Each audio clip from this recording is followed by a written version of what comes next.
Hey, welcome back to Happy Little Notaries. If you've been watching the channel at all, you know I've been kind of playing around with different ideas of monochromatic looks, and that got me thinking on a question that another colorist asked the other day, which was, are we stuck in a rut color-wise? And so I started building this look, thinking about some of the things I've learned from monochromatic looks, and then wanting to play with it more. And we're going to dive right in. I'm not building it from scratch today. We have a little bit of shot level adjustments here just because the look is kind of strong. But if we turn all this off and just kind of walk through what I did to get there. We started with this middle gray curve. So if we look at our curves and bring that up, you can see here, let me see, big curves. Yeah, you can see here I've pinned middle gray in the center using one of my power grades, but you can use just a gray card, middle gray, pin it, and then save that as a power grade, so you never have to worry about finding middle gray. And then I've pivoted my hues, RG and B, around that to different contrast curves. So we are rotating things slightly, as you can see, and kind of just going there. And that's where it's starting. We are running into OpenDRT. It's taking us on our way out. And you can see, just by turning that on and off, the huge different, push of contrast, and we've slanted things around quite a bit. Then I used contour just to tweak the contrast a little bit. Because it's not happening in this middle curve. But then in this boy is where we went crazy. And you can see it's a split tone by mononodes. You could do this so it's after everything's filtered through. Right at the end, we're really just redrawing how the curves at the high end and the low end kind of function. Nothing knows in here. We did boost some saturation in here for this one, and things like that. And just kind of, if you look at the vector scope, if you turn off the curves there, you can see we've completely, after our baseline look, so we're kind of going like this. If we bring up the scopes, right there, see here, you can see that we're kind of like this, and we could adjust for that. We do have some shot level things going on to kind of push things around a little bit. But it's this guy right here that we've kind of completely twisted it and pivoted it 90 degrees and created this. Instead of teal and orange, it's magenta and green. Or magenta and I don't know what you would call that color, I guess. But it's actually, you can see the magenta in the highlights, and it's kind of greenish in the highlights, and the magenta down in the shadows is kind of where things fall. But in essence, what it did is it pivoted our look. So normally, when we're looking at the vector scope, or we're looking at the CIE plot, it follows a nice curve of a teal and orange. So we've kind of pivoted everything and flipped it all around. So then I took that look and I started applying it to different things and having a little fun with it. So we have this clip here, this guy right here. This guy is really fascinating. You can see, again, I've made some adjustments down here at the shot level. So we can turn off the shot level adjustments. You can see how it pushes back, and it's very warm. But the path on the vector scope and the path on the CIE plot is this contradictory curve. It is not the normal path that a teal and orange curve would take that kind of goes through skin tones and things like that. And so it's kind of completely, the word would be perpendicular. See, we've just brought it down and pulled it down. And a lot of that is also happening here, just we turn this off, you can see the clouds where it's white. I wasn't really happy with how green it was, and so just kind of pulling in some of that green saturation and rolling it off as it got hotter to a more neutral gray. You know, look natural. Fascinating thing with this is what color is his skin? And what color is those red blocks? And so we can go here like this, and we'll just go in the editor and go with effects. Pull an adjustment clip on top and scroll down.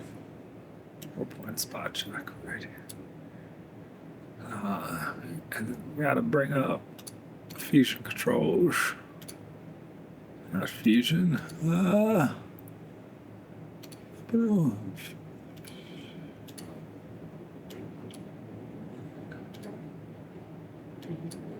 Let me have my controls.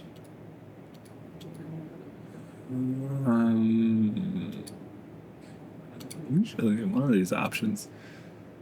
So if we're looking at that,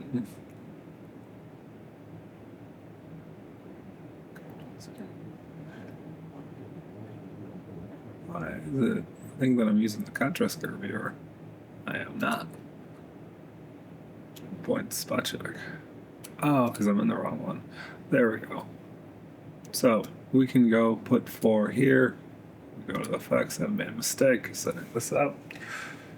Just get rid of this one. We can go here. Put that there. Put that sky. And yeah, that's his skin tone. So not necessarily the color of skin, but it doesn't feel off, is what I found fascinating. And if we just turn that off on, you can see what we're looking at in terms of various colors. So the skin is very, and not necessarily the type of skin tone that I would be ideally looking for. And we can do another thing as well if we hop back over to the color page. And just on this last node, we have a little spot check. We can go with the window and just scroll up in size, find his head. There, softness. Zoom in on his ear. And you can see on the vector scope it's very faint, but that is floating off in almost straight off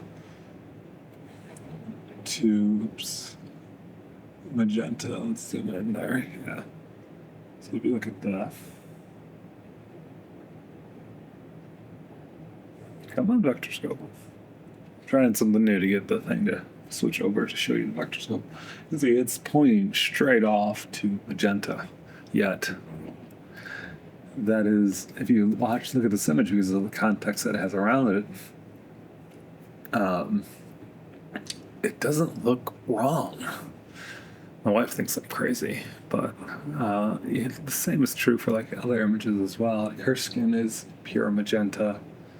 And this is pretty much the same look applied outside of I would need to do this over here to reset this, kind of draw that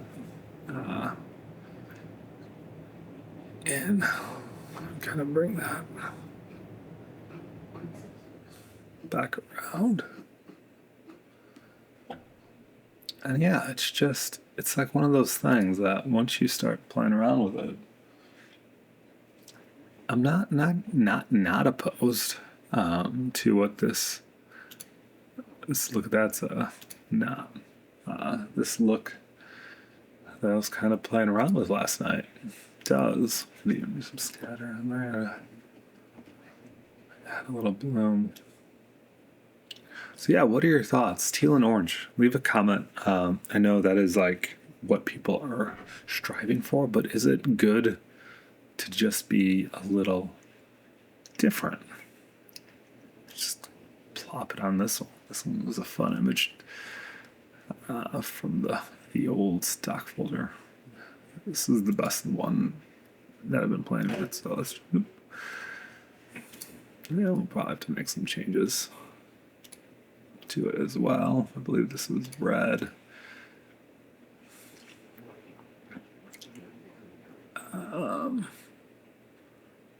Braid.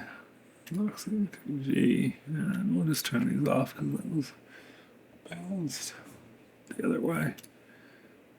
Yeah, like I don't hate it. And if we were to look at that skin again, oops, qualifier, and just try to peg what her skin is pure. It's on this path that is opposite. It's not magenta, it's pure green, but it's perpendicular. You can see it here on the vector scope. It is perpendicular to what is considered the normal skin tone line. Yet when we look at the image, yeah, it's tinted, but it's not too shabby. Like I'm not in love with it on this image as much as I am on the other ones, but I mean, it could just be that we just copy pasted a look in and hope for the best. I mean, we can totally do things to this image and like bring it in. Just rein it in a little bit on the exposure and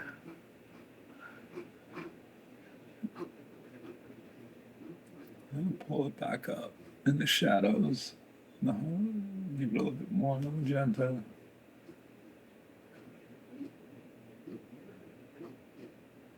And things like that.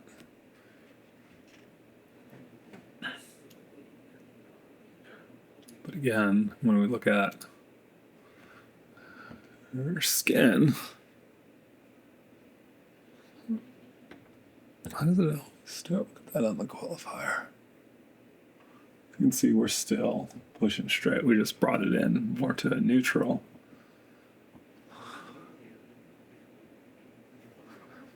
And then the shadows of her skin, let's go back to magenta. But that whole line of skin tone that she is on is perpendicular to what we would normally anticipate. Yet you can look at this and still go, she looks normal because we've rotated everything. The context of information we have is centered on that. But yeah, teal and orange, like I was saying, are we stuck in a rut of teal and orange with that nice split tone that we go, well, this is filmic and this is what we're going for? Or can we start to think about magenta and cerulean? I don't know, magenta, and I'll figure out what the name of that color is off to the side. But the fact that it isn't breaking my perception of what she should look like in terms of skin tone, it might be something to look at. But it is definitely not on the skin tone line, that is for sure. Anyways, until next time, this was Happy Little No Trees. I've had a little fun.